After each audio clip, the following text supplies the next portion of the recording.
Ian, good morning. I hope you're enjoying EIR as much as we patients have enjoyed our patient programme. We've had an excellent couple of days, and we had 2 workshops yesterday, and I'd like to ask you a couple of questions around the subject of those workshops, if I may. The first one is around guidelines, and the second one is around cardiovascular risk. Now, in guidelines in rheumatoid arthritis, we've got guidelines coming out of our ears, really. We're actually quite well positioned by comparison to some other rheumatic diseases. And in the UK, I was part of the guideline development group for the NICE-RA guidelines, which I think were a real step change in care from the usual care to something much more targeted towards the treat-to-target strategies and looking at using combination therapy instead of monotherapy and so on. And yet, in the UK, relatively few units are actually implementing the NICE guidelines. Some are making steps towards moving towards the treat-to-target strategies and the measuring monthly DAS scores and so on.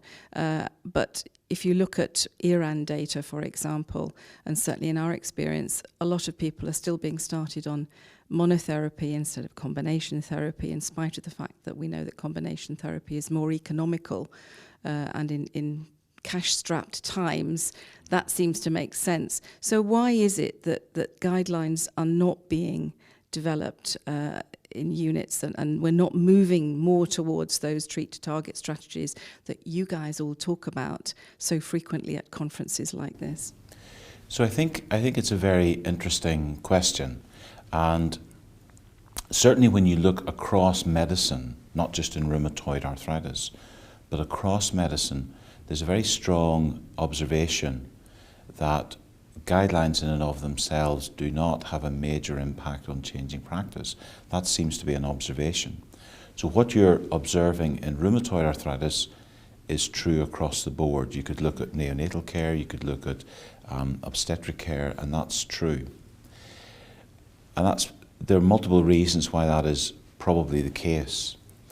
I think sometimes that there are physicians who still politely agree to disagree with what the guideline says and therefore will continue to do their own thing.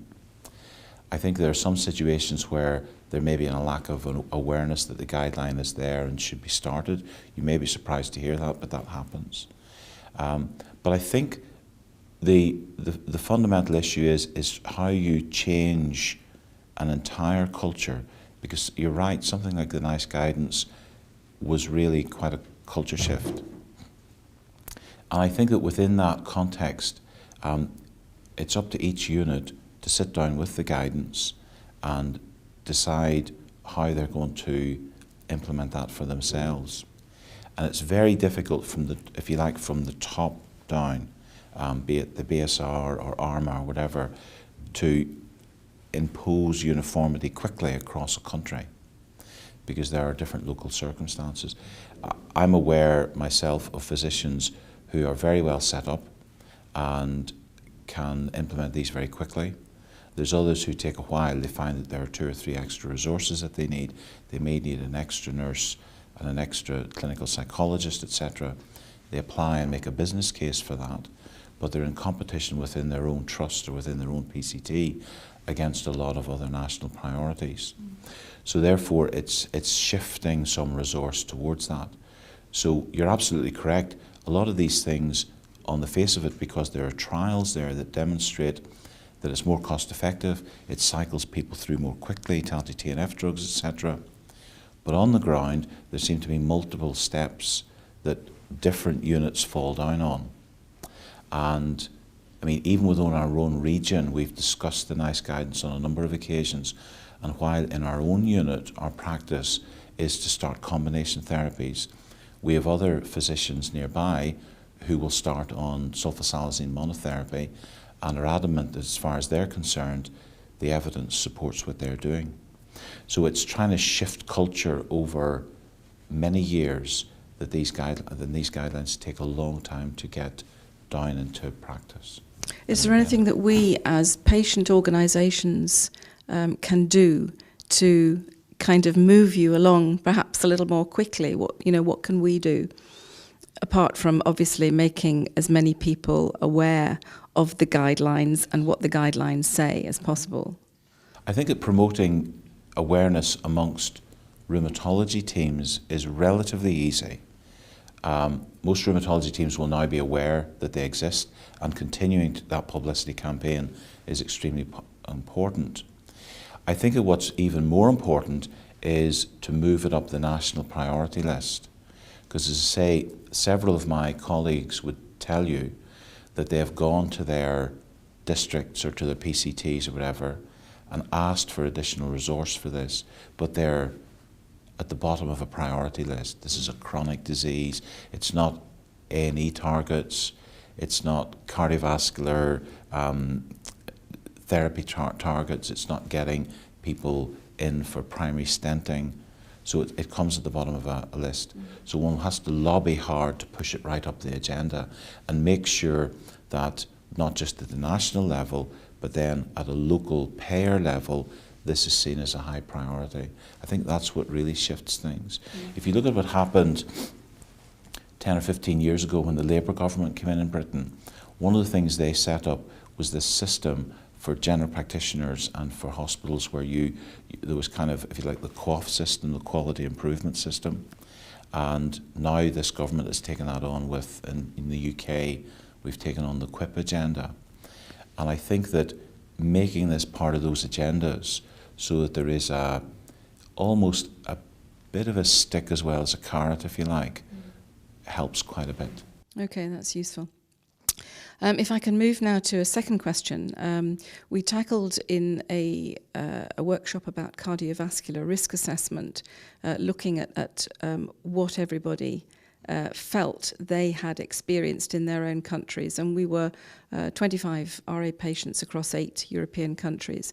And not one single person in that room had, to their knowledge, had a cardiovascular risk assessment, except one patient who had had it after he'd had a cardiac event. Now, you know very much, and we see at international conferences, all the workshops for clinicians about cardiovascular risk and so on in RA. And yet there were quite a few patients yesterday who really were not aware of just how much that risk is elevated due to RA. And in the UK at the moment, we may have some quality outcome framework indicators in RA, which we're submitting on at the moment, which will go into primary care and incentivise GPs to do some sort of cardiovascular risk assessment for patients. So how do you think that we can improve that situation in terms of making patients aware at a much earlier stage of these risks and the things that they can do to improve their risks themselves, because some things obviously we can control, others we can't. And how do you see that being shared between specialist and primary care? I think that cardiovascular risk is, as you say, an extremely important part of chronic inflammatory disease management. For example, in our own situation with our lupus patients who've got an extremely high risk, we actually set up a specific nurse-led prevention clinic, which was very successful in improving patients' awareness and engaging people in preventative practices and getting them onto statins when they needed them and antihypertensives when they needed them.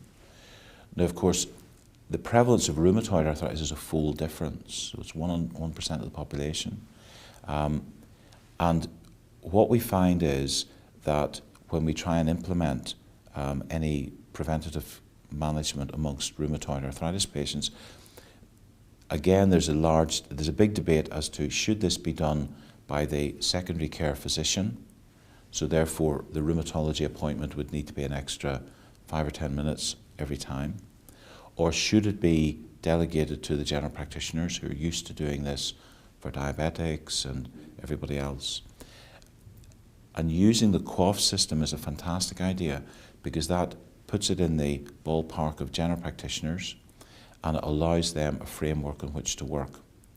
In the meantime, however, again, it comes down to the fact that I think a lot of again, my colleagues would report to me that their resources within their current care system are so stretched, looking after treat to target, looking after DAS scoring, looking after combination therapies and monitoring, that they just simply don't have the time.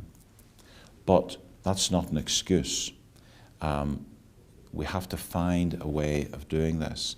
And I think that recently a couple of things have made it easier.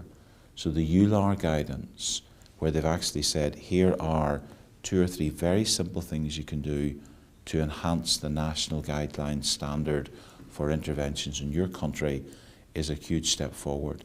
I think promoting that message is very, very important. So we've begun to do things like that. The other thing we've done in our clinic is we set out British Heart Foundation leaflets on chest pain and being aware that your chest pain may not be your arthritis, it might be ischemic heart disease, and to go and get it investigated. And we give out smoking cessation leaflets and things, and try and refer people, if possible, to smoking cessation clinics.